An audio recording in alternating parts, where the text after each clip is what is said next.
Hi, everyone. John Michael Coppola here, and welcome to the Chicago Theater Makers Podcast, where we chat with the actors, directors, choreographers, designers, producers, music directors, lyricists, playwrights, and all the artists who make the Chicago area theaters come alive. We're so excited to have you here with us today. But before we get started, we just want to remind you to please like, subscribe to, and share this podcast with your friends and colleagues who you think would appreciate the conversations we're having. We'd be so grateful for your support in this way so we can continue to bring these stories for years to come. Thanks again for being here, and now, curtain up on today's episode. Today's guest started his directing career in college and has been directing in Chicago since 1986. He has since gone on to direct plays, musicals, and symphony concerts from Broadway to London and everywhere in between. For a time, he was the co-artistic director for the Apple Tree Theater in Highland Park and was the artistic director of Drury Lane Oakbrook from 1993 to 1998. His two-piano staging of My Fair Lady played both the McCarter Theater in New Jersey and Hartford Stage in Connecticut in 2004 after its debut at Chicago's Court Theater. In 2005, he made his Broadway directorial debut with The Color Purple, followed by the revival of The Apple Tree in 2006. In 2009, he directed a lauded production of West Side Story at the Stratford Festival of Canada. During his tenure as Associate Artistic Director for Chicago Shakespeare Theater, he inaugurated their musical theater wing, directing several Stephen Sondheim musicals, including A Little Night Music, Sunday in the Park with George, twice, Roadshow, and Gypsy. He returned to Broadway in 2015, directing Honeymoon in Vegas, and has staged multiple revivals for New York City Center encores. His next big project is the 50th anniversary of the Concert of the Century, which is a one-night-only gala concert at Carnegie Hall on May 5th, 2026. For more information on the concert, please visit the link in our show notes. I hope you enjoy my conversation with my very good friend, Gary Griffin. Now let's go to the top of the show. My long-lost friend, Gary Griffin. So great to see you. So good to see you. So for those of you who are listening during the podcast, I've known Gary exactly 30 years. I've been living in Chicago for 18, and we have never seen each other live in person until this day. We've just always been two ships passing in the night, and I've gone to see his shows at Chicago Shakes at Writers, but I never went on opening night. I never went during a preview. It was always during the run when he wasn't there. He's out of town frequently, so I'm so honored and thrilled to have my buddy Gary Griffin with us here on stage today. So Gary, we always start every podcast the same way, and then I have to ask our guests to tell our listeners a little bit about where you grew up, a little bit about your background, your training, and then finish up with your first theater experience. So I hand it off to you. Theater experience of any kind, or of any kind, yeah. So you could start with the very beginning of Gary's life, and then end up when you first had that first spark of creative inspiration. Real quick, I was born in St. Louis, and I've gone back there to do the Muni now as an older person. But I left. My parents left there when I was 5, but I was infected with Cardinal, so it's been very hard to live in Chicago for 50-some years in the area. I grew up in Rockford, which was a very theater-savvy town. Yeah. A lot of actors that have done quite well. Maren Macy, Joe Mantello, all came from Rockford as well. And then I went to college to be a journalism major because I was still of that, you can't have a career in the theater. I didn't know anybody who did. But when I got to college, I started finding myself wavering over to the Fine Arts Building, and I had done West Side Story in high school, and they were doing it in my college. I thought, audition, I probably won't get cast, but I did. And that show has been a kind of weird signpost in my career. And that was the first musical I did, and that was the first thing I did in college, and then I have directed it a few times since then. But I started coming to Chicago to see theater. Before I could drive here, I would con my parents into, hey, why don't you guys go here for dinner and drop me off and I'll go watch a show. And it worked. They would do it. It was crazy. Brilliant. But I started seeing shows. At first, I would come and see the tours. I saw Chicago and Chorus Line and, Dreamgirls and lots of things that were at what was called the Schubert in those days. Yes. I still think of it as the Schubert. Lots of people do. And, but I would go to the matinee, and then I started, because I would read the Chicago Tribune, I started to go to shows locally produced. So I started seeing early Steppenwolf, Remains Theater. I saw some Goodman. I saw the pre-Broadway tryout of Working at the Goodman, which was really cool to see. Wow. First time I saw one of those. So I knew when I started to think about coming to do theater, I knew I wanted to come to Chicago. I felt like this would be my town. And I went to Illinois State to get my master's in directing, largely because I had seen the work of Steppenwolf, and that was founded at ISU by a lot of ISU grads. So even though I never worked there, but it was really influential. So I came here 40 years ago this fall, and I've largely been based here. Yeah. I have spent time in New York and in Canada and various regional theaters, but I've always been a Chicago guy, and I always will be. Now, I'm curious. So you did theater as an actor you said high school or college? That's a generous way of describing it. But... Well, according to your Wikipedia page, you acted. I did. When did you realize that directing was more your calling? I started finding myself while everybody else was standing in the lobby talking. I was watching rehearsal when I wasn't on stage, and I was watching tech. I was watching the director talk to the lighting designer, and I was like, this is what interested me. Huh. And I thought it was really arrogant to think I'm a director. But I took classes and I did independent projects when I was a student. And I felt very at home in it. It was because I love plays, still read plays all the time, whether I'm going to direct them or not. But the idea of what's a play you would get very excited about presenting and sharing with people, that's where it really began. I was lucky because I went to University of Wisconsin at Eau Claire, which is a way liberal arts college. Okay. Which meant you could kind of do many things. They were very open to letting me direct a little night music. I mean, it's absurd, but they did. And then I did Children of Lesser God, and I got to do projects there that I started to find my way in. But I was never really an actor. I didn't feel. I liked theater, and the only thing at that point I thought I could do was acting. The thing I thought I might be a lighting designer. I still very much admire all design work, but lighting's kind of a special thing when you direct because it's chord partner. Yeah. So now you were drawn to Chicago for all the theater it had here, but what was your inspiration to actually move here and make this your creative home base? I knew that when I actually ended undergraduate school. Okay. And I went to grad school to sort of prepare myself. And being at ISU, like 2.5 hour drive, we went to the theater up here all the time. And I had that in my sights from the very beginning. I went to New York my last semester of my grad program to do an internship at Manhattan Theater Club, which was really great because it did two things. It gave me a really immersive experience of a New York theater and made me realize why I really wanted to go to Chicago. Yeah. I felt I was more right to move here. And I came here, and I first started doing plays with some friends I'd gone to grad school with. You know, in the city, you can mount your own shows quite easily. Yeah. Still can. People still do it. I still get very excited to see what people do. And they'll take a play that maybe nobody's heard of, or maybe everybody's heard of, but they'll put it up somewhere. They'll build their calling card. Yeah. And it gives you a chance so you don't have to come here and wait. That was my feeling at the time about New York, is if I'm going to work here, I'm going to have to wait a long time. Right.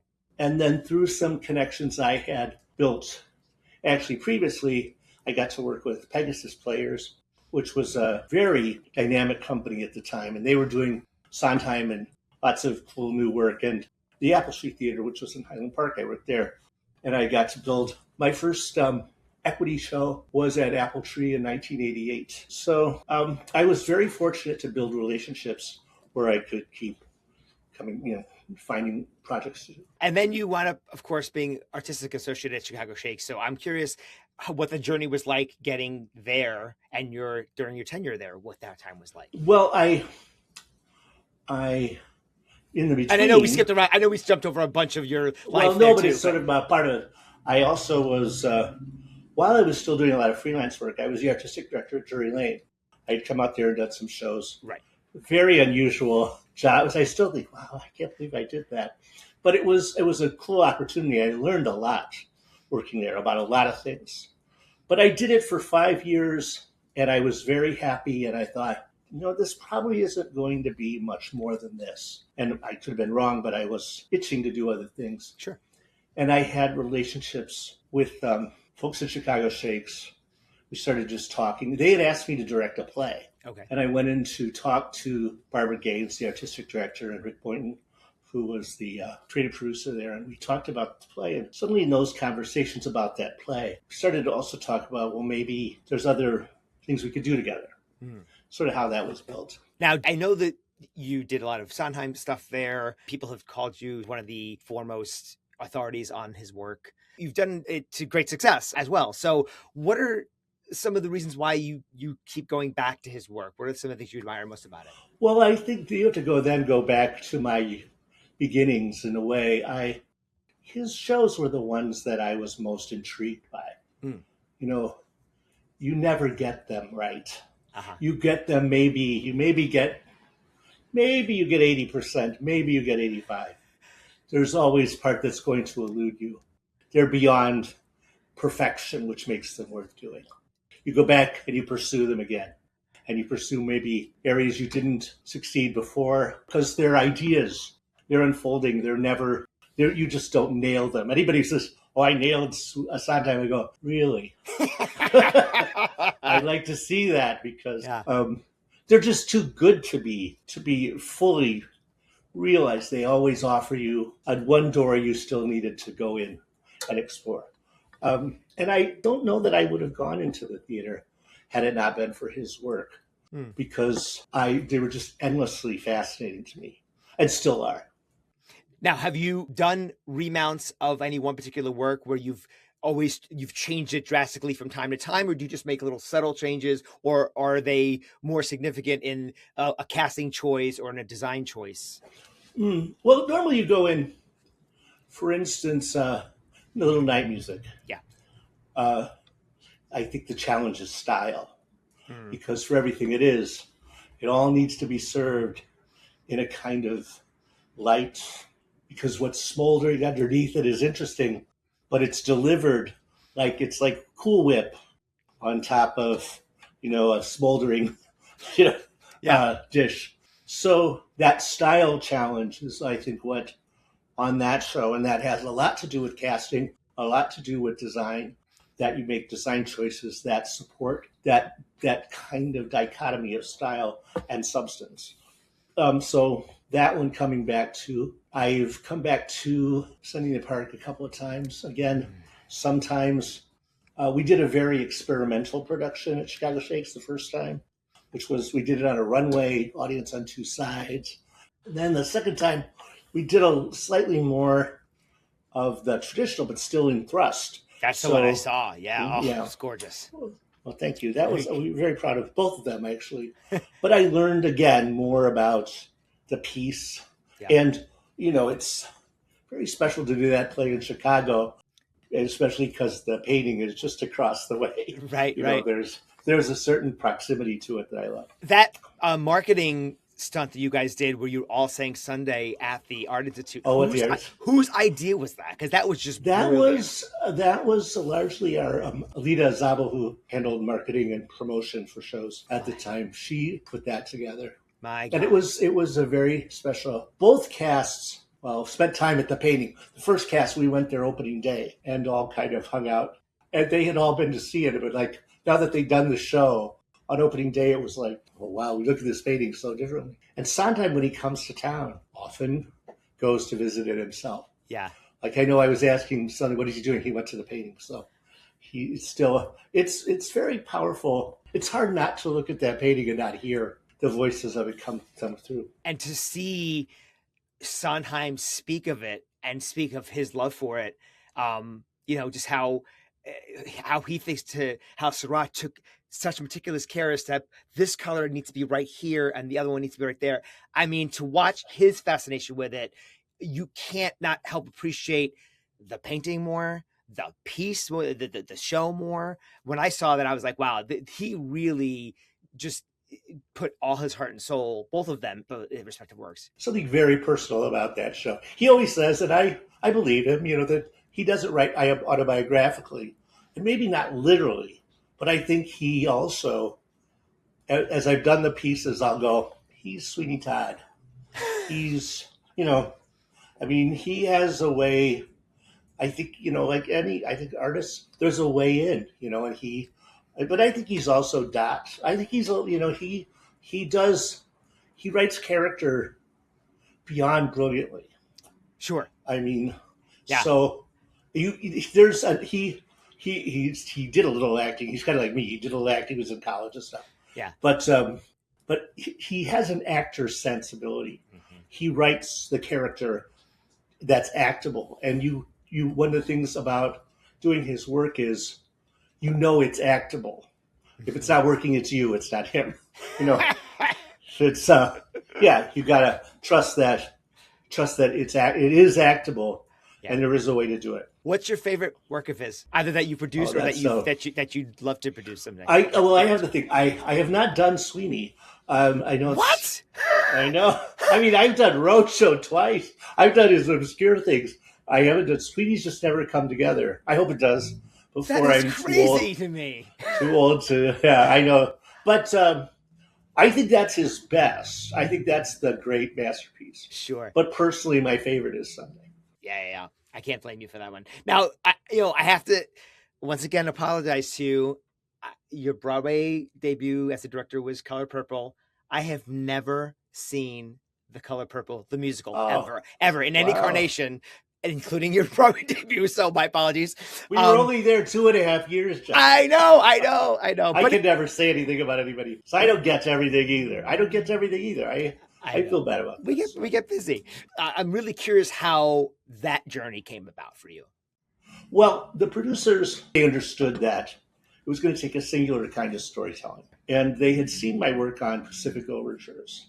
And that was a show that had not been very lucid to a lot of people. And people found our production had a lucidity that made the show clearer, which is what we tried to do. Gotcha. So I think that was the impetus. And I think my taste in musical theater also, were very similar in that. So that's sort of how that came about. But it's one of those things, someday somebody shows up and says, I'm seeing your show. I want to talk to you about another show. Yeah. It's kind of how it happened. They flew to town. They saw the second Sunday. It's the first Sunday in the Park, actually. And they were interested in how I worked. And it was a big old chunk of my life. Yeah. Because those things take years, and still, occasionally I haven't been involved in it in quite a while, but it was an out of town tryout, 2.5 years on Broadway, a 3-year national tour, and a 3-year bus and truck tour. So. Wow. And I was very involved in those tours because we really tried to preserve the soul of that story. Right. Make sure everybody felt connected to it. And what was the road to actually bringing it to Broadway? Like, how many workshops? We did several. We did 2 or 3 readings in New York. Okay. Then we went to Atlanta and we did it at the Alliance. Tried it out there. And then that production, we did another lab after that. Putting in the changes we learned, we made some changes in the approach to the choreography. And then we went in after that. About a year after Atlanta, I went into Broadway. That was crazy. You've done so many wonderful things. People are on either side of the fence about awards. Like, they don't think we should be giving awards for the arts. And that includes Joseph Jefferson Awards or Tony Awards. You've been nominated for a few and you won a few. What is your point of view on the awards? They're nice, but don't take them too seriously. Okay. I mean, that's what I see. People can get hurt by them. And you're like, I don't think they're to be hurt by. I don't think you should ever expect one. Yeah. Because a friend of mine who's a writer once said, it's not important to get an award. It's important to deserve one. And I thought that's a really good way to think, like, because there have been times I've been perplexed. Wow, really? Really? Okay. But but then if you let that go too much, that becomes how you assess what you did. When Color Purple was nominated for 11 Tonys. Yeah. And I didn't get nominated. And I was like, I knew I wasn't going to. You know how we know in the Tonys, who's going to get nominated. They're very surprises. And because of that season and what had been. So I was just thrilled we got 11. People were calling me going, oh my God, I'm sorry. I went, no, we got 11. We got 11. You still steered that ship? Well, yes. And Steven Spielberg, they got 11 for the movie and he was not nominated. So there's a certain thing perhaps that goes on. Yeah. I never felt, I was expecting that and I was told how well we were received. I hate to see when people get hurt by awards. I've heard people say, they hate me. It's like, I bet they don't hate you. I bet, there's all kinds of things. Some years you would have been nominated. Yeah. And some years you would have won. So just if you get one, say thank you, have a good time, and go home. What advice would you offer future theater makers who are in school right now, regardless of what concentration they have? What's the best piece of advice you could offer them? I've always very simple. Do what nobody else will do. Oh, I love that. It's like you've got to be the person. I don't say you've got to be. It helps to be the person who will stay till 2 a.m, not make a big deal about it. That's what you do, because that's what people notice. And that's what people get excited about, is someone who has done more research. There was an actress once I was working on a Shakespeare play, and she was in the ensemble. She had nothing to play. You do that, and there's supposed to be a court. You put people there. Yeah. But I kept going to her. And I finally pulled her aside one day and said, what are you doing in that scene? And she said, oh my God, is it too much? I said, no, I just want everybody else to be doing it. So she said, oh, I decided I'm a spy for the king. So all of a sudden she was, because I could see then, like she was trying to be masked, but the way she was taking in the information, what she was trying to do, she had a purpose. That's brilliant. Like, that's what I mean by someone who doesn't come and stand there and wear the costume. Somebody goes, well, I'm going to do more than that. No one told her to do that. Yeah. She did what nobody else would do. That's just generally a good thought. Yeah. A lot of times, sometimes early on in your career, they'll say, well, if you can come and audition, we'll look at you, but they're not going to fly you. Mm-hmm. Well, okay. You can say, I'm not going to go if I'm not phone.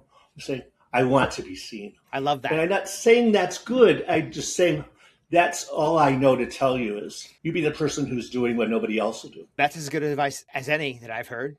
So thank you for sharing that. Now, you've seen a lot of theater. You've directed a lot of theater. What are some of your favorite theater experiences that have stayed with you, either as a director or as an audience? Gosh. I know, lots to choose from. John, I'm old. God. Well, as a director, I liked our show quite a bit, by the way. Yeah. Because I thought that's how love in an ensemble affects a story. That's when that spirit is alive and operating. What you need to pull off Me and My Girl, was served by that. Yeah. I did a play called Beautiful Thing a few years ago. That was my first show to go into New York. At the Drury Lane. Yeah. I actually called you because I was auditioning for that. I was like, Gary, what's this show about? And you were like, well, it's about this and this and this and this. I was like, okay. And of course I didn't get it, but I remember when you were directing that. Yeah. Were you coming in for a cover? Because I think so. Yeah. We took our Chicago cast. So. Right. Anyway, that was a play I really was proud of. Very simple, but very one of those plays that's like looks like it's about 5 people on a stoop, and it's about everybody. It's about the world. I love doing Sondheim's Roadshow. Not a well-known or popular, but he was very proud of it. He was very pleased. And seeing him feel good about what he had written was a huge moment in my life. Because he came to see it at Chicago Shakes, right? Yeah, he did. Yeah, I was quite moved by it. Did he have any advice? No, he did. Well, he saw it like 5 days before it closed. Okay. So he came to Follies too, and he did have a couple of notes for me about that. But the one was a tempo note, and that one I was able to do. And one he wanted a costume change, and I was like, too late. Sorry. Thanks, Steve. But no, can't do it. Well, and he's so funny. He's like, he sometimes, I did Saturday night with him here at Pegasus, and his notes they were never about singing. They were always about, that guy needs his shoes shined. He would never go out without his shoes shined. He would give you really odd theatrical notes, which I love about him. Yeah. Things I've seen. Wow. I don't want to upset anybody.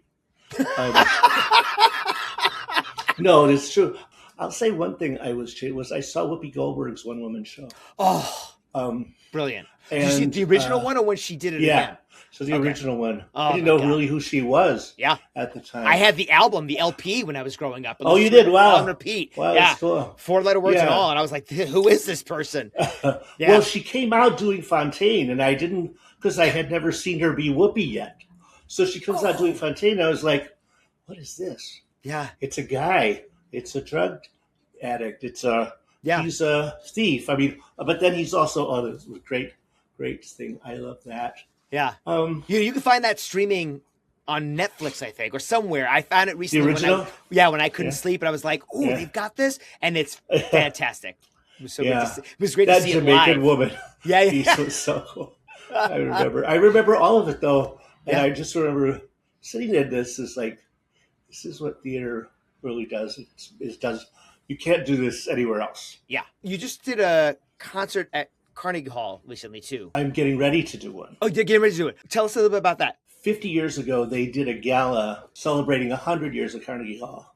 So Okay. we're doing 50 years later, a gala that celebrates that gala plus the whole history of the hall. We have an amazing group of artists and projections, and we're going to try to tell both the history, and there's all kinds of things about Carnegie people didn't know, like Martin Luther King gave major speeches there, and all these artists who had their debuts there. So we have a really great group of artists, and I've been doing work with symphonies in the last few years of my life.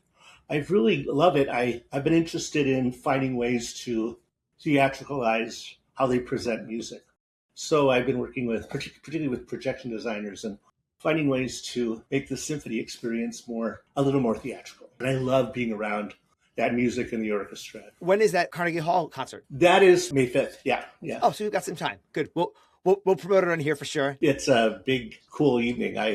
We have Christine Baranski as the host, and we have Michael Feinstein, Audra McDonald, and Renee Fleming. Lots of great artists are going to be working with us on that. Incredible. Is there anything else that we didn't cover that you want to chat about before we wrap up? No, I can't think of anything. Okay. I'm so much better with questions because what I think is interesting, I don't think is very interesting to many people. So I doubt that. I doubt that highly. Well, listen, as I said earlier, I'm so glad that we finally had a chance to reconnect, to catch up. Yes. I'm sure we'll talk more when I shut this thing off, and we will hopefully make a plan to see each other in the flesh. Yes. Soon. Well, maybe I can figure it out when I come to see On Your Feet. Please do. Thanks for joining us at the Chicago Theater Makers Podcast. Please don't forget to like, share, and subscribe wherever you get your podcasts. The Chicago Theater Makers Podcast is a production of Spirit Art LLC, and our podcast theme music is by Paul Langford. If you or someone you know would like to be a guest on the podcast, please drop us a note at our website, ChiTheaterMakersPodcast.com. That's ChiTheater, makers with an S, podcast.com. We hope you enjoyed spending time with us as much as we enjoyed spending it with you, and we'll see you on the board soon.